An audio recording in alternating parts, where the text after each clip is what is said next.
The great hall of the Galactic Council buzzed with the voices of 100 different species.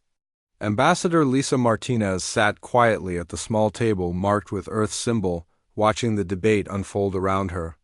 The blue-scaled Zephyrians argued loudly with the insect-like Crickstyle about trade routes, while the peaceful Volari tried to keep order with their soft, musical voices. Lisa had been Earth's representative for 12 years now. In all that time, she had carefully maintained the same image that humanity had projected for nearly 2 centuries. Earth was peaceful, Earth was weak. Earth needed protection from the stronger species that ruled the galaxy. The humans contribute nothing to our military might, Commander Vexstar of the Zephyrian fleet declared, his reptilian eyes gleaming with contempt. They hide behind their words and their trade agreements while real warriors protect the galaxy. Several species nodded. In agreement. The Cricksto clicked their mandibles in what passed for laughter among their kind. Even some of the friendlier species looked at Lisa with pity rather than respect. Lisa smiled politely and said nothing. She had heard these comments countless times before. Let them think what they wanted.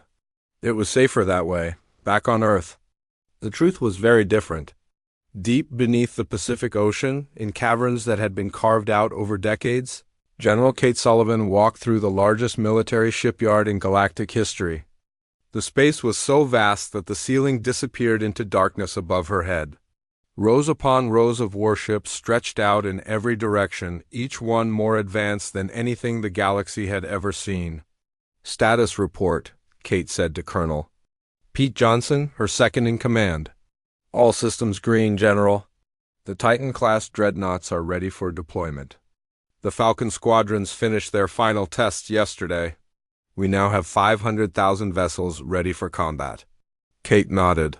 500,000 ships, each one equipped with technology that made the galaxy's best weapons look like children's toys. The crew slept in cryogenic chambers, waiting for the day they might be needed. That day was coming sooner than anyone wanted. What about our intelligence network? Kate asked. Agent Ryan Cooper reports that all alien surveillance continues to show only civilian traffic in our solar system. They see cargo ships, passenger vessels, and a few outdated defense platforms, nothing that would concern them. This was the key to everything.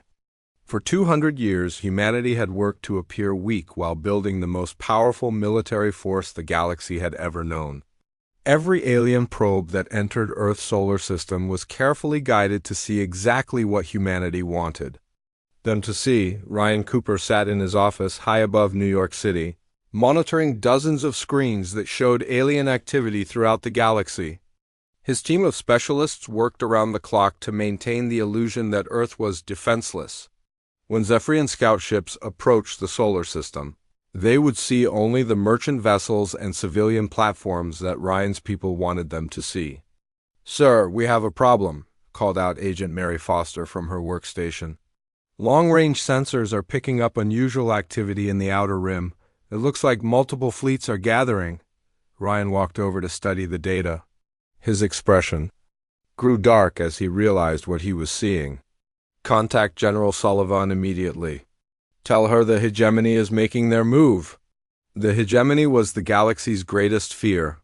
3 of the most violent species had joined together to form an alliance that conquered everything in its path. The Cricksto provided the numbers, the Zephyrians brought their warrior culture, and the machine-like Nexus offered their cold efficiency. Together, they had destroyed 12 civilizations in the past 50 years. Intelligence reports had been warning for months that the hegemony was planning something big. Their fleets had been gathering in secret, building up their forces for a massive strike. Most species thought they would target the wealthy core worlds or the strategic trade routes. Ryan knew better. The hegemony would target Earth. It made perfect sense from their perspective. Earth was the symbol of peace in the galaxy. Humans served as mediators in conflicts, helped negotiate trade agreements, and provided humanitarian aid to species in need. If the hegemony could destroy Earth, they would send a message that no one was safe from their power. Back at the Galactic Council, the debate had shifted to reports of hegemony fleet movements. The various species argued about how to respond. But Lisa could see the fear in their eyes. No one wanted to directly confront the hegemony. "Perhaps we should consider diplomatic solutions," suggested Elder Quinn of the Valari. "Surely there must be some way to negotiate with them." Commander Vexstar snorted. "You cannot negotiate with the hegemony. They understand only strength. Unfortunately, most of us lack the military power to oppose them effectively." "What about Earth?" asked Chancellor Mora of the Centauri Republic. "The hegemony has been known to target peaceful worlds to make examples of them." All eyes turned to Lisa. She felt the familiar weight of maintaining the deception, even as she knew that billions of lives might depend on keeping up the act. "Earth has always relied on the protection of our allies," Lisa said carefully. "We have no significant military capabilities. If the hegemony decides to attack us, we would need the help of the stronger species to survive." The room fell silent. Everyone knew what that meant. If the hegemony attacked Earth, the humans would be on their own. None of the other species would risk their own worlds to save what they saw as a defenseless planet. Deep in the Pacific, General Sullivan received Ryan's message. She immediately called an emergency meeting of the Global Defense Council. Within an hour, Earth's top military leaders were gathered in the most secure facility on the planet. "The time we have been preparing for has arrived," Tate announced. "Intelligence confirms that the hegemony is mobilizing for a major offensive. All signs point to Earth as their primary target." Admiral Jake Morrison, commander of the Hidden Fleet, leaned forward. "How long do we have?" "Best estimates put their arrival at 68 hours. They will expect to find a defenseless world protected by a handful of outdated defense platforms." "They will find something very different," said Dr. Amy Chun, head of the Advanced Weapons Division. "Our ships are equipped with adaptive shielding that can counter any known weapon system. Our directed energy weapons can pierce through any hull material in their fleet. Most importantly, our quantum communication networks will allow perfect coordination across all 500,000 vessels." The room was filled with a mixture of anticipation and dread. These men and women had spent their entire careers preparing for this moment. They had built humanity's secret strength while maintaining the illusion of weakness. Now they would discover if their sacrifices had been worth it. "What about civilian casualties?" asked General Bob Turner of the Planetary Defense Corps. "Oh, major population centers have been equipped with underground shelters that can withstand orbital bombardment. The civilian evacuation plans have been tested and refined over decades. We can protect our people while we deal with the threat." Kate looked around the table at her colleagues. "This is what we trained for. This is why we built the fleet. The galaxy sees us as weak, but they are about to learn the truth about human strength." As the meeting ended, orders went out to bases around the world. The awakening protocols were initiated. In hidden facilities from the Arctic to Antarctica, cryogenic systems began the process of reviving millions of crew members. The largest military operation in human history was about to begin. Meanwhile, in the depths of space, the hegemony fleet continued its journey toward Earth. Supreme Overlord Zaxthel stood on the bridge of his flagship, confident that he was about to claim the easiest victory in his long career. The peaceful humans would provide no resistance. Their destruction would mark the beginning of total galactic domination. He had no idea that he was flying into the most devastating trap ever set in the history of galactic warfare. The war room of the hegemony flagship was a place of cold metal and harsh lights. Supreme Overlord Zaxthel stood before a massive holographic display showing the galaxy. His 3-meter-tall form was covered in the black chitinous armor of the crystal species. Behind him, his war council waited for orders. "The time has come to show the galaxy that no one is safe from our power," Zaxthel declared, his voice echoing through the chamber. "We will begin with Earth." War leader Vexkin of the Zephyrians stepped forward. "Why waste time on such a weak target? The humans have no military worth mentioning. Their entire defense force consists of a few outdated platforms and civilian vessels. That is exactly why we must destroy them, Zaxthel replied. Earth represents everything we despise about the galaxy. They preach peace while hiding behind stronger species. They mediate conflicts while lacking the strength to enforce their decisions. When we destroy them, every species will understand that peace is an illusion. The Nexus representative, a machine-like being called Unit 7742, spoke in its mechanical voice. Analysis confirms that Earth's destruction will create maximum psychological impact. The humans serve as symbols of hope for weaker species. Eliminating them will demonstrate the futility of resistance. Zaxthel nodded approvingly. Precisely. Once Earth falls, the other species will submit without a fight. We will rule the galaxy through fear. The hegemony fleet was already the largest military force ever assembled. Over 50,000 vessels of various sizes made up the armada. Crystal Hive ships carried millions of warrior drones. Zephyrian battlecruisers bristled with plasma cannons. Nexus dreadnoughts moved with mechanical precision through the void. What is our estimated time of arrival? Zaxthel asked. 66 hours until we reach Earth's solar system, Unit 7742 responded. Our advanced scouts report no unusual activity. The humans appear to be going about their normal routines. Back on Earth, President Helen Roberts sat in the Oval Office of the World Government Building. Through the windows, she could see the bustling streets of Geneva where people went about, their daily lives unaware of the approaching danger. Soon everything would change. The Global Defense Council is assembled and waiting for your orders, Madame President, said her aide. Colonel Tim Brady? Helen nodded and walked to the secure elevator that would take her to the underground command center. The facility was buried 3 kilometers beneath the city, protected by layers of advanced shielding that could withstand a direct nuclear strike. The command center was a hive of activity. Dozens of officers worked at stations monitoring everything, from deep space sensors to civilian evacuation procedures. At the center of it all stood General Kate Sullivan, her expression grim but determined. Status report, Helen said as she joined the military leaders. The hegemony fleet is maintaining course for Earth, Kate replied. Our long-range sensors show they will arrive in approximately 65 hours. Their formation suggests they plan to surround the planet and demand immediate surrender.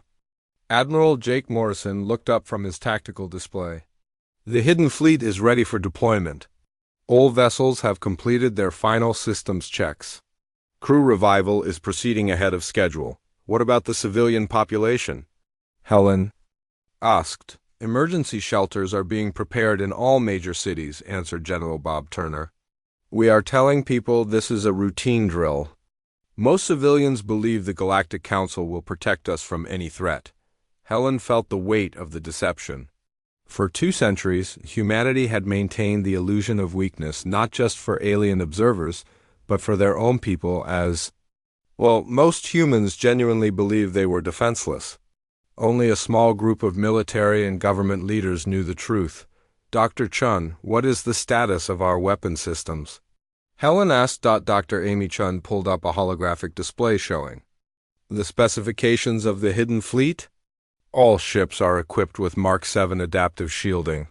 This technology can adjust to counter any known weapon frequency in real time.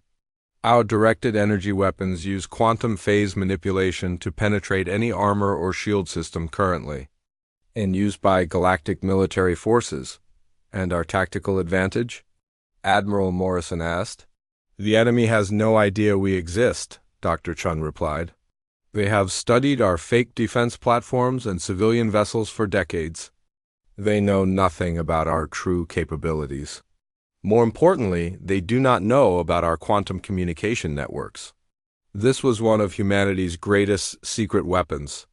While other species relied on slower-than-light communication systems that created delays in fleet coordination, human ships could communicate instantaneously across vast distances.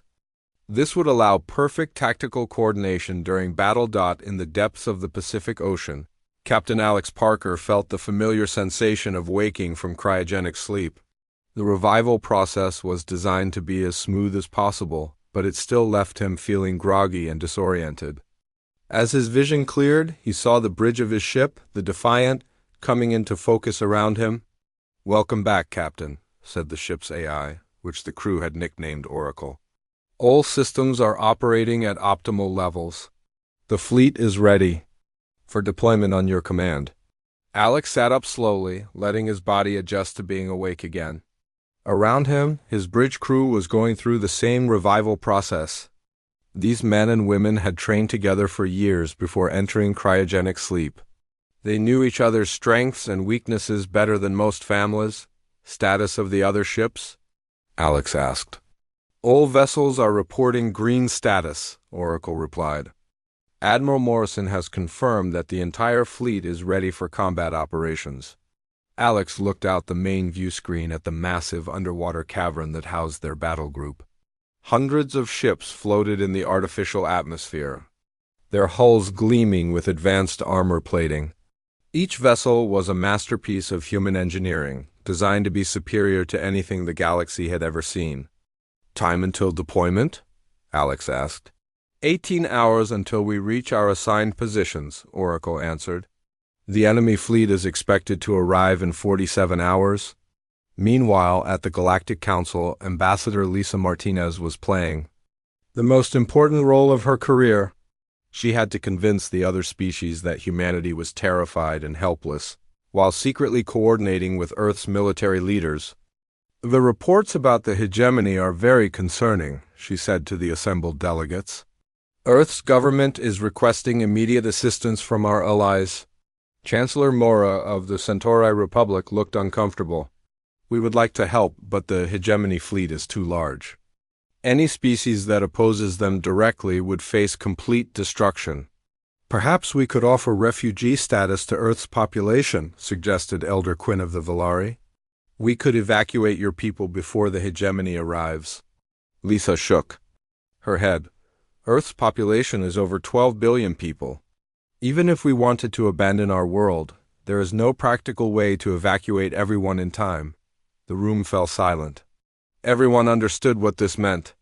Earth would face the hegemony alone, and the outcome seemed inevitable. Commander Vextar of the Zephyrians actually looked sad. "I have often mocked humanity's weakness, but I take no pleasure in seeing peaceful people destroyed.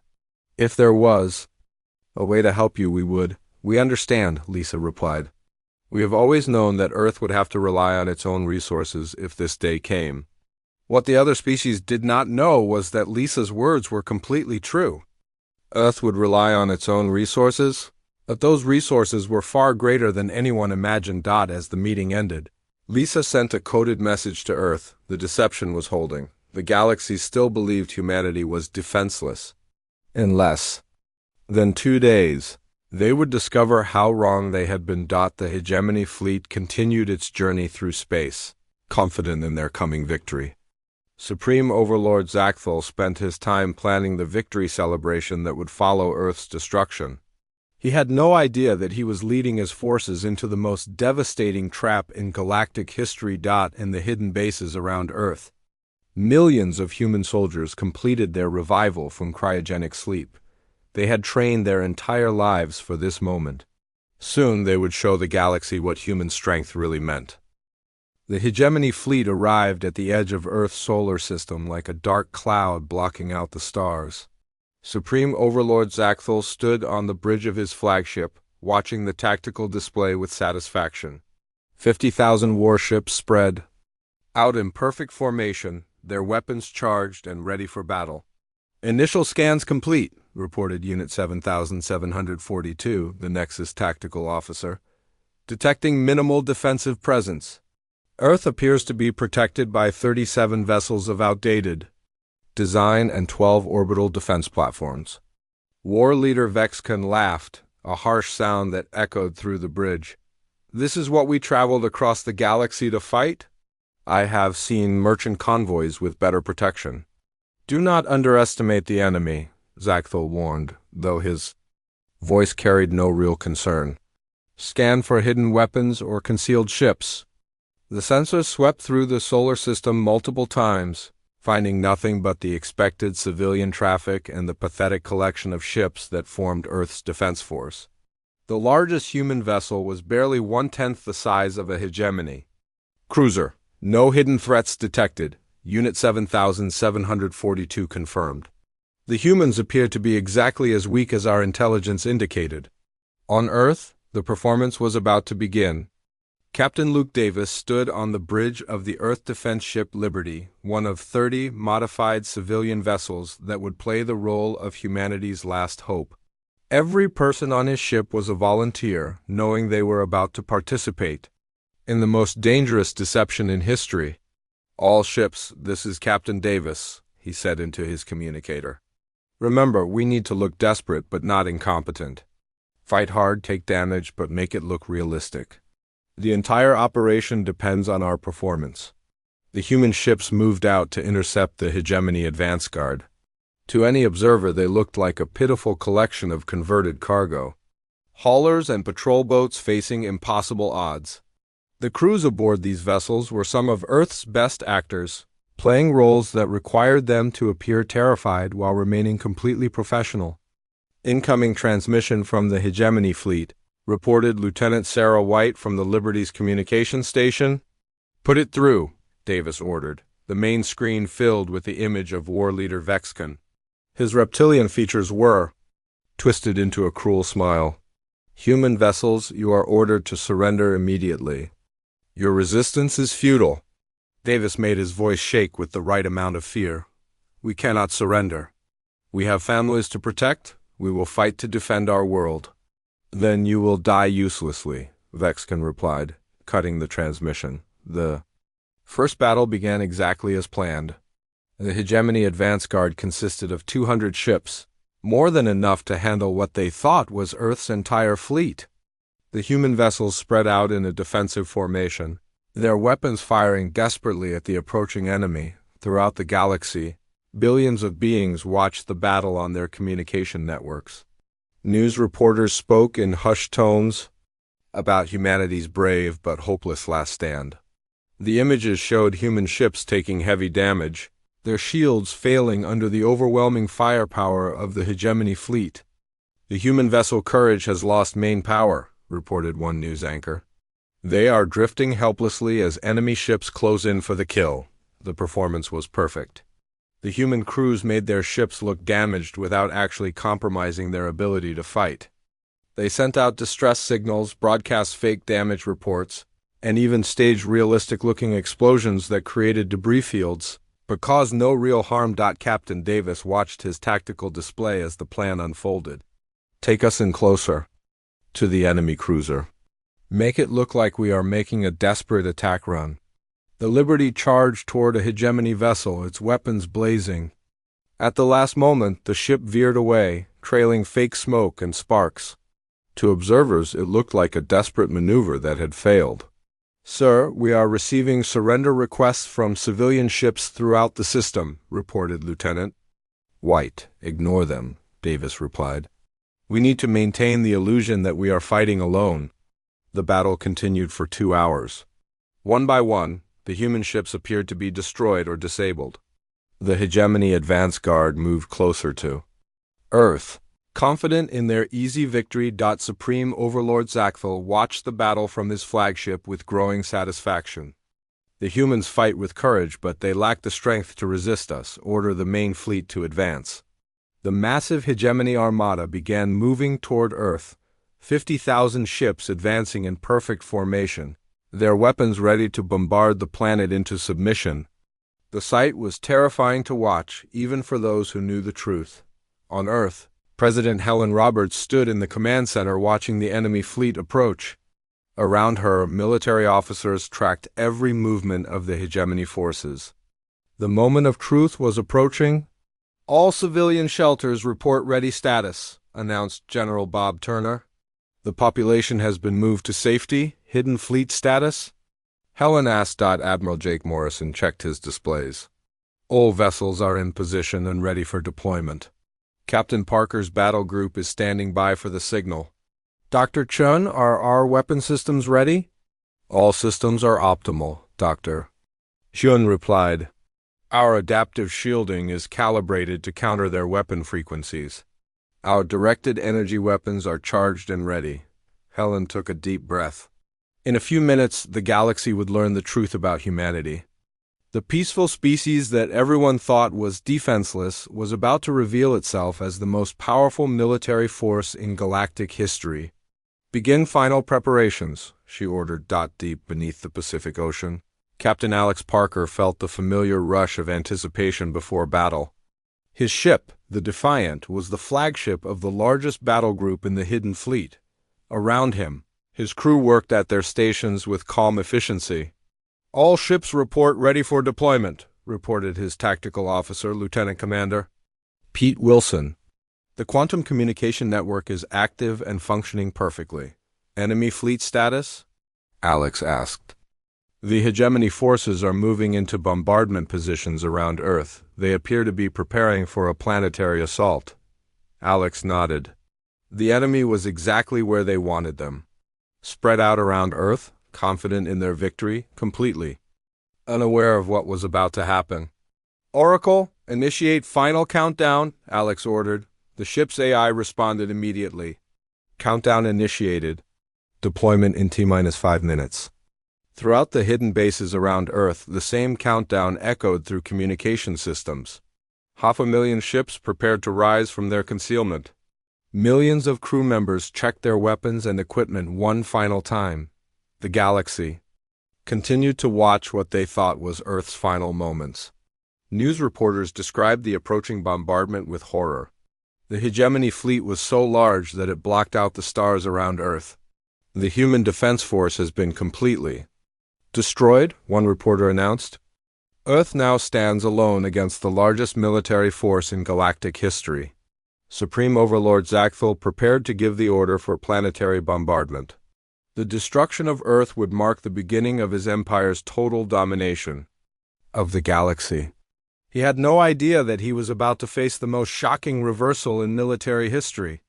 "All ships, prepare for bombardment," he commanded. In the depths of Earth's oceans, the countdown reached 0. General Kate Sullivan gave the order that would change everything. "All units, this is command. Execute Operation Revelation. Show them what humanity really is." The signal went out to every hidden base, every concealed ship, and every waiting crew member. The largest military operation in human history was about to begin. The galaxy was about to learn that the sheep they had ignored was actually the most dangerous predator they had ever encountered. Space around Earth began to shimmer as quantum drives activated. The impossible was about to become reality. The first sign that something was wrong came from the hegemony's sensor operators. War leader Vexkin was studying the tactical display when his officer called out in alarm. "Sir, we are detecting unusual energy readings from multiple locations around Earth." "What kind of energy readings?" Vexkin demanded. "Unknown, sir. The signatures are unlike anything in our databases." Supreme Overlord Zachthel turned from his position at the command station. "Elaborate." Before the officer could respond, space around Earth began to shimmer. At first, it looked like sensor interference or atmospheric distortion. Then the impossible started to happen. Ships began materializing out of nowhere, not dozens, not hundreds. Thousands upon thousands of vessels appeared as if they had been invisible moments before. The space around Earth that had been empty suddenly filled with the largest fleet anyone had ever seen. "This is impossible," Unit 7742 stated, its mechanical voice showing the first hint of confusion anyone had ever heard from a Nexus unit. "Our sensors detected no ships in those positions. The human vessels were unlike anything in the galactic databases. Sleek, deadly, and moving with precision that spoke of advanced technology and perfect coordination. They formed up in battle formations with a speed that defied belief. Captain Alex Parker stood on the bridge of the Defiant as his ship rose from the depths of the Pacific Ocean. Around him, the first wave of the hidden fleet broke the surface and took their positions in space. The quantum drives that had kept them hidden were now powering their movement through the void. "All ships report successful deployment," Lieutenant Commander Pete Wilson announced. First wave consists of 100,000 vessels and is ready for combat. Enemy fleet status? Alex asked. The hegemony forces are in complete disarray. Their formations are breaking apart as they try to understand what they are facing. Alex smiled grimly. For 2 centuries, humanity had prepared for this moment. Every ship in the Hidden Fleet was designed to be superior to anything the galaxy possessed. Now they would prove it. Open a channel to all human vessels, Alex ordered. Channel open, sir. This is Captain Parker to all ships. Today we show the galaxy who we really are. Today we protect not just Earth, but every peaceful species that has lived in fear. Make them remember this day. Throughout the galaxy, beings watched their communication screens in stunned silence. News anchors struggled to find words to describe what they were seeing. The peaceful, defenseless Earth had just revealed the most powerful military force in galactic history. I cannot believe what I am witnessing, one reporter managed to say. Earth appears to have deployed hundreds of thousands of warships. Where did they come from?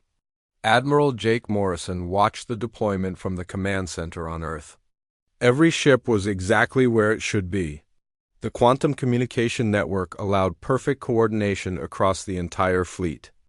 No delay, no confusion, just flawless military precision. Sir, the second wave is ready for deployment, reported his aide.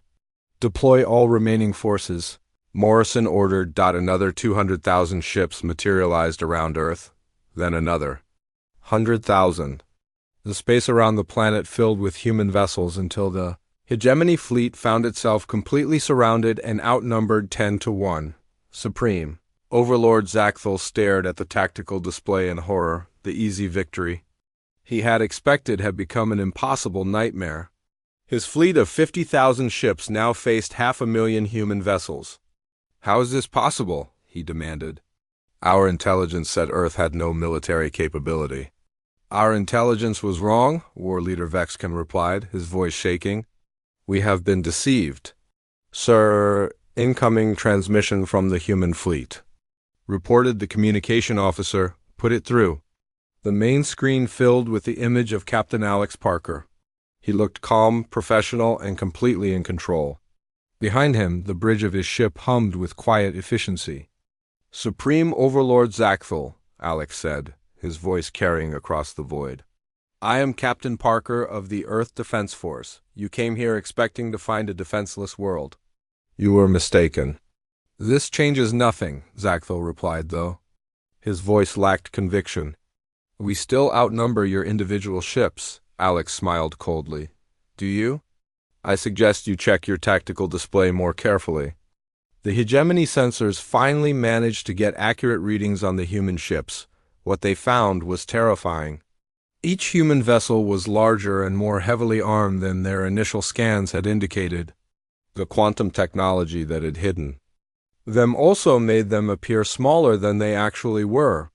Sir, the tactical officer reported, his voice barely a whisper. The human vessels are equipped with energy weapons and defensive systems beyond anything in our databases. They're smallest. Ships are more powerful than our largest cruisers. Commander Rachel Stone led the first attack wave. Her squadron of fast attack ships moved through the hegemony formation like deadly dancers. The alien ships tried to target them, but the human vessels were too fast and too maneuverable. Alpha Squadron, engage enemy cruiser group 7, Rachel. Commanded. Her ships dove toward a formation of Zephyrian battle cruisers. The aliens opened fire with their plasma cannons, weapons that had destroyed countless ships over the years. The plasma bolts struck the human vessels and simply vanished, absorbed by adaptive shielding that adjusted to counter the attack. Direct. Hit on human vessels, reported a Zephyrian gunner. No effect. Their shields are holding. Impossible, his captain replied. Nothing can withstand our plasma cannons. The human ships returned fire. Directed energy beams lanced out from their weapons, striking the Zephyrian cruisers. The alien shields, which had protected them in 100 battles, collapsed instantly. The energy beams cut through their hulls like knives through paper. 3 Zephyrian cruisers exploded in the first exchange. The others tried to retreat, but The human ships pursued them with relentless efficiency. Throughout the battle space, the same scene repeated itself. Human weapons pierced alien defenses with ease, while alien weapons had no effect on human shields.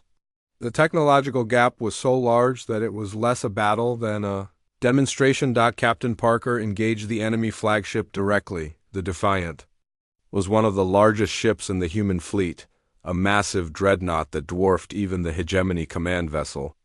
"Target their weapon systems," Alex ordered. "Disable them. Do not destroy. We want prisoners." The Defiant's main guns fired once. The directed energy beam struck the Hegemony flagship's weapon arrays, completely destroying them without damaging the rest of the ship. Supreme Overlord Zaxthel found himself aboard a defenseless vessel. "Sir, all weapon systems are offline," his tactical officer reported.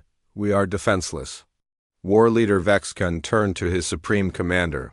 "We must surrender. Our fleet is being destroyed." Zaxthel looked around his bridge at officers who had never known defeat. The Hegemony had conquered 12 civilizations, destroyed hundreds of worlds, and ruled through fear and strength. Now they faced an enemy that made them look like children with toys. "Open a channel to the human fleet," he said quietly. "Captain." Parker's image appeared on the screen again. "Yes, we surrender," Zaxthel said, the words feeling like poison in his mouth. "Surrender is not enough," Alex replied. "You came here to commit genocide. Surrender means you will face trial for your crimes." Around Earth, the battle was ending. Most of the Hegemony fleet was either destroyed or disabled. The few ships that tried to flee found themselves surrounded by human vessels that could outrun and outfight anything they possessed. The galaxy watched in amazement as the most feared military force in known space was defeated in less than 3 hours. The human fleet moved with perfect coordination, their technology so advanced that the outcome was never in doubt. President Helen Roberts addressed both Earth and the galaxy. For 2 centuries, humanity chose to appear weak while building the strength to protect ourselves and others. Today, that strength was revealed. Let this be a warning to anyone who threatens peaceful worlds. The age of the Hegemony was over. The age of human protection had begun. 3 weeks after the battle, the Galactic Council gathered for the most important meeting in its history. The Great Hall was filled with representatives from every known species, but the atmosphere was completely different from before. Where once there had been casual conversation and political debates, now there was nervous silence. Ambassador Lisa Martinez walked to the podium that had been moved to the center of the hall. For 2 centuries, she had spoken from the small table reserved for minor species. Today, she addressed the galaxy as the representative of its most powerful military force. "Fellow members of the Galactic Council," she began, her voice carrying clearly through the silent chamber. "Recent events have shown that assumptions about Earth's capabilities were incorrect. Today, we must discuss how this changes our relationships." Elder Quinn of the Valari was the first to speak. "Ambassador Martinez, we owe you an apology. We failed to offer assistance when your world was threatened. We assumed you were defenseless." "You assumed correctly," Lisa replied calmly. "We wanted you to think we were defenseless. It was safer for everyone that way." Chancellor Mora of the Centauri Republic leaned forward. "How long has Earth possessed such military power?" "We have been building our defenses for over 2 centuries," Lisa answered. "We studied galactic history and learned that peaceful species either submit to stronger powers or are destroyed by them. We chose a third option." Commander Vexstar of the Zephyrians, who had often mocked human weakness, now looked uncomfortable. "What happens now? Will Earth use its power to conquer other worlds?" Lisa shook her head. "Earth has no interest in conquest. We built our fleet to protect ourselves and other peaceful species. However, we will no longer tolerate aggressive behavior from any faction." The implications were clear. The galaxy's power structure had changed completely. Earth was no longer a weak species seeking protection. They were the protectors, and their protection came with rules. Meanwhile, on Earth, the aftermath of the revelation was being managed carefully. President Helen Roberts met with her top advisors to discuss the new reality they faced. Global public reaction has been mostly positive, reported General Kate Sullivan. Most people are proud that humanity was strong enough to defend itself. However, there are concerns about the cost of maintaining such a large military. What about our allies? Helen asked. Mixed reactions, replied Admiral Jake Morrison. Some species are grateful that we can protect them from future threats. Others are worried about what our power means for galactic politics. Dr. Amy Chun looked up from her reports. We are receiving thousands of requests for technology sharing. Every major power wants access to our adaptive shielding and directed energy weapons. Which technologies are we willing to share? Helen asked. We can share defensive technologies with our allies, Dr. Chun replied. Medical advances, environmental protection systems, and basic energy improvements. However, our most advanced weapons must remain exclusively human. The decision made sense. Earth would help other species improve their lives, but the weapons that had defeated the hegemony would ensure that humanity remained the galaxy's ultimate arbiter of peace. In the maximum security prison on the moon, Supreme Overlord Zaxthel sat in his cell contemplating his fall from power. The being who had once commanded the most feared fleet in the galaxy was now just another war criminal awaiting trial. War leader Vexkin occupied the cell next to him. The proud Zephian warrior had said nothing for days, unable to process the complete destruction of everything he had believed about military power. How did we not know? Vexkin finally asked. How did an entire species hide such capabilities for so long? Because we saw what we expected to see, Zaxthel replied bitterly. We knew humans were involved in trade and diplomacy. We never looked deeper. We never asked why a supposedly weak species was trusted to mediate conflicts between stronger powers. Unit 7742, the Nexus representative, processed this information with mechanical precision. Analysis indicates that human deception was comprehensive and long-term. They manipulated our perception through careful intelligence work and misdirection. The three leaders of the hegemony faced trial for war crimes in a month. The evidence against them was overwhelming. 12 destroyed civilizations, billions of deaths, countless acts of genocide. The galaxy wanted justice, and Earth would provide it. Captain Alex Parker now held the rank of admiral and commanded humanity's first openly deployed battle group. His ships patrolled the trade routes that had once been terrorized by pirates and raiders. The presence of human vessels had an immediate effect on galactic crime. Sir, we are receiving a distress call from a Velari merchant convoy, reported Lieutenant Commander Pete Wilson. Details? Alex asked. They are under attack by Crystal raiders in the Outer Rim. The raiders are demanding they surrender their cargo. Set course for their position, maximum speed. The human ships arrived at the scene within an hour. The Crystal raiders had surrounded 3 Velari cargo vessels and were preparing to board them. The sight of human warships caused immediate panic among the pirates. This is Admiral Parker of the Earth Defense Force, Alex announced on an open channel. You will release the merchant vessels immediately and surrender for trial, the lead raider tried to bluster. These are our traditional hunting grounds. You have no authority here. I have the authority of superior firepower, Alex replied calmly. You have 30 seconds to comply. The raiders looked at their sensors, which showed human ships that could destroy their entire fleet without effort. They surrendered immediately. Throughout the galaxy, similar scenes played out daily. Pirates, raiders, and aggressive factions found themselves facing human ships that could end any conflict before it began. The galaxy was becoming a safer place. Dr. Amy Chun worked in her new laboratory on Luna Station, developing technologies that would benefit all peaceful species. Her team had created improved medical scanners, more efficient food production systems, and environmental restoration tools. The Centauri Republic is reporting a 40% improvement in crop yields using our agricultural enhancers, her assistant reported. Excellent, Amy replied. What about the water purification systems for the Outer Rim colonies? Installation is proceeding ahead of schedule. The colonists are very grateful. This was part of Earth's new strategy. By sharing beneficial technologies, while keeping weapons exclusive, humanity could improve life throughout the galaxy while maintaining their position as protectors. 6 months after the battle, the galaxy had settled into a new equilibrium. The Galactic Council had been reorganized, with Earth holding a permanent seat and veto power over military actions. No species could launch aggressive wars without risking human intervention.